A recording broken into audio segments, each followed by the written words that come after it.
Тазалыкты сактоо, жетиштүү жана туура тамактануу, спорт менен денени чыңдоо, бекем ден соолукка өбөлгө. Эфирде Дениз Ак балдар берүүсү, Дениз Ак балдар жаркын келечек.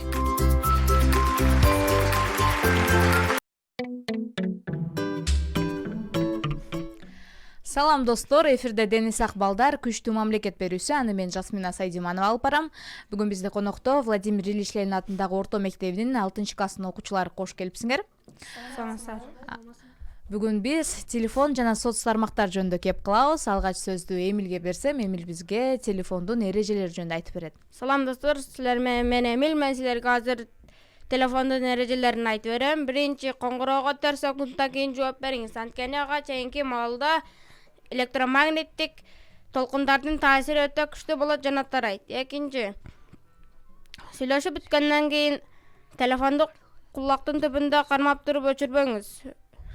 Себеби өчүргөн маалда толкундар заматта кулакка тарайт. Үчүнчү, уктаган кезде 1,5 метр же 2 метр алысыракта туруш керек. Төртүнчү, сумкада же колуңуздан тыштабасаңыз, тыштапка салып жүрүңүз. Бешинчи, мүмкүн болушунча балдарга телефон колдонтурбоо керек. Азаматсың Эмил. Анда кезекти Улканга берсек, Улкан бизге пайдалуу жана зыяндуу жактарын айтып берсин бизге. Салам достор, силер менен Улкан. Мен бүгүн силерге телефондун пайдалуу жана пайдасыз жактарын айтып берем. Бүгүнкү күндө жаш балдар телефонду аябай көп чукулап, көп көрүп, өзүнүн ден соолугуна, өзүнүн зрениясына аябай начар алып келип жатат. Азыркы күндө мугалим айткан тапшырманы көңүл бурбай, сабак учурунда телефон чукулап олтурушаттар. Бул дагы өзүнүн ден соолугуна зыян алып келет. Пайдасыз жактары бул өзүнүн ден соолугуна зыян алып келип, зрениясын начарлайт жана ата-энесин кыйнай баштайт. Пайдалуу жактары эжеке айткан маалыматтарды алса болот, өзүнө керектүү маалыматтарды алып алса болот. Жаш балдар, силерге айтып кетерим, телефонду көп колдонбогула, зренияңар начарлайт, ден соолугуңарга зыян алып келет. 20 мүнөт жана 40 мүнөттөн кем колдонбогула. Жана чоңдор 1 саат, 2 сааттан көп саат колдонбооңарды сунуштаймын. Чоң рахмат. Улкан, анда кезекти Азатбекке берсек, Азатбек бизге интернеттин пайдасы жана зыяны жөнүндө айтып берсин. Салам достор, силер менен мен Азатбек, силерге интернеттин пайдасы жана зыяны тууралуу маалымат айта кетейин. Бүгүнкү күндө адамдар өз жашоосун интернетсиз элестете алышпайт. Америка өспүрүмдөрүнүн 95%, чоңдордун 85% интернет колдонуучулары. Америкада ар бир 7-чи адам Facebook колдонуучусу. 2016 жылга карата интернет колдонуучуларынын саны 3 миллиардты түзгөн. Дээрлик жарымы.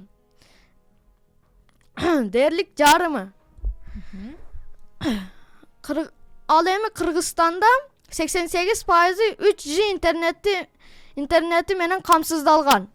Азыркы күндө интернетти кээ бирлери пайдасын көрсө, кээ бирлери зыянын тартып жатат. Түштүк Кореяда, Кытайда жана Тайвандда интернет улуттук көйгөй катары эсептелип келген. Чоң рахмат, Азатбек. Азаматсың. Анда кезекти Саулеге берсек, Сауле бизге соц тармактардын зыяны жөнүндө айтып берсин. Саламатсыңарбы? Бүгүнкү күндө мен силерге, менин атым Сауле, бүгүнкү күндө мен силерге соц тармактардын тез таасирлерин айта кетейин. Соц тармактардын тез таасирлери. Биз зериктиңби телефон ал, өзүңдү жагыстыратыңбы телефон ал. Телефон бул вирус. Жана аларга да соц тармактар кирет. Бирок биз телефондон жана соц тармактардан алысыраак болушубуз керек. Соц тармактардын тез таасирлерин чоңдорго таасирлери биринчиден бул психологиялык жактан жабыркоо, экинчиден бул ден соолукка зыян келтирүү жана үчүнчүдөн өзүнү жагыстыратуу, өзүн жалгыз сезүү. Ал эми биздин соц тармактардын тез таасирлери балдарга тийген мааниси бул балдар адепсиз видеолорду көрүшү мүмкүн, этиканы эрте бузушу мүмкүн жана бизден өзүнүн мындай башкача видеолорду көрүп ошол нерсени жасашы мүмкүн. Уурулук же бирөөнү шылдыңдоо. Жана биз соц тармактардан алысыраак болушубуз керек. Көп 30 мүнөттөн аз болуш керек. 30 мүнөттөн аз маалыматтарды ошол жерден алып, бирок 30 мүнөттөн ашпашы керек. Биз өзүбүздүн ден соолугубузга зыян келтиребиз. Биз ден соолукка зыян келтиргенде эмнелер болот ден соолугубузга? Башыбыз ооруйт, белибиз ооруйт, мойун ооруйт жана башка өзүбүздүн денебиздеги өзүбүзгө, мээбизге да терс таасирлери келиши мүмкүн. Ошондуктан мен силерге айта кетерим, соц тармактардан көп олтурбай алысыраак болуңуздар. Чоң рахмат, Сауле. Достор, жогоруда айтылган бардык кеңештерди сөзсүз түрдө сактайлы, өзүбүздүн ден соолугубузга зыян келтирбейли.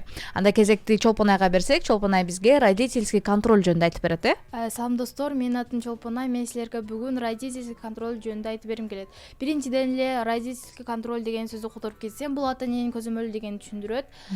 Жана сиз родительский контролдун жардамы менен баланын интернетте өткөрө турган убактысына чектөө кое аласыз жана алардын интернет телефондо көп отурбашына тоскоолдук болосуз.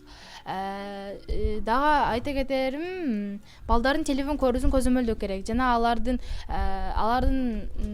ден соолугуна тийгизген таасири психологиялык жана физикалык жактан тийгизген таасири өтө чоң болуп эсептелинет. Биз мисалга TikTok'tu алсак, TikTok'то күнүнө өткөрө турган убактысы 60 мүнөт гана бөлүңүз, ошол гана жетиштүү болот. Жана родительский контролду ойлоп тапкан адам Family Link, ал 2009-жылы ойлоп тапкан. Жана айта кетерим, бул родительский контроль телефондун же гаджеттин ичине орнотулган программа болуп эсептелинет. Бул программада балдарга көп интернетте отурбаганга чектөө коюшат, ата энелер. Азаматсың Чолпон ай, сөзсүз түрдө ата энелер ушул родительский контролду колдонсоңуздар болот. Ар бир балаңыздардын телефонуна орнотуп, балаңыздын канча саат, канча убакыт телефондо отурганын көзөмөлдөсөңүздөр болот. Анда кезекти Мыктыбекке берсек, Мыктыбек бизге оюндар жөнүндө айтып берсин, Саламатсыңар достор, менин атым Мыктыбек. Мен силерге өзүм топтоп келген маалыматтар менен бөлүшөйүн. Азыркы заманда Free Fire жана PUBG оюну дүйнөгө тарап кетти. Ал Free Fire оюнуну 2017-жылы Кытай адамы чыгарган. Кытай адамынын атын билбейм. Ал кытайча аталат экен. Ал оюндун биринчи Кытай адамы компанияны түзүп, кийин Free Fire оюнуну түзүп дүйнөгө таратты. Ал оюнга акча салса да болот, аккаунтту күчөйтүш үчүн. Кайра акча салып, аккаунтту күчөйткөндөн кийин аккаунтту сатып, өзүбүзгө акча тапсак болот. Кийин биз ошо Free Fire оюнуна акча салганда, туура Кытайдын Garena деген компаниясына барып түшөт. Кытай ошентип 6 жылдан бери өнүгө кетип жатат. Ал оюнду 20 жаштан өдө адамдар, чоң адамдар да ойноп жатышат. Жана кыздар да ойноп жатышат. Балдардан да өтүп кеткен, күчтүү ойногон кыздар да бар. Алар почти балдардын жарымынан өтүп кеткен. Азаматсың Мыктыбек, сөзсүз түрдө оюндун дагы чеги болот, оюндун дагы пайдасы жана зыяны болот. Сөзсүз түрдө ушуларды эске алып, өзүңөр дагы көп ойнобой, убактыңарды текке кетирбей, туура пайдаланганга аракет кылга. Жогоруда баардыгыңар айткан, телефон жөнүндө айткан маалыматтарды өзүңөргө сактагыла, өзүңөр айтып туруп анан укпай ашыкча телефондо отурбагыла, зыянсыз нерселерге убактыңарды кетирбегиле деп кеңеш берет элем. Рахмат достор, өтө пайдалуу маалыматтар топтоп келипсиңер.